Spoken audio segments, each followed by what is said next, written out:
আমাদের সঙ্গে সাইফুল মোল্লা।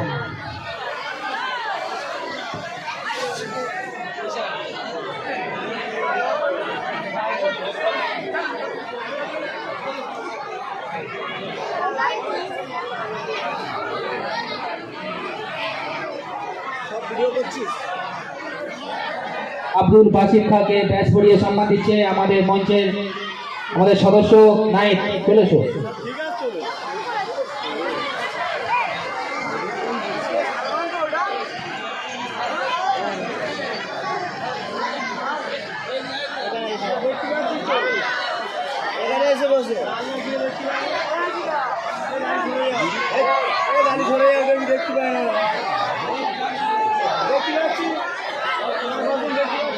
আমাদের সবার সামনে এবার গজল পরিবেশন করছে, যার জন্য অধীর আগ্রহে আমরা বসে আছি এমডি ইমরান।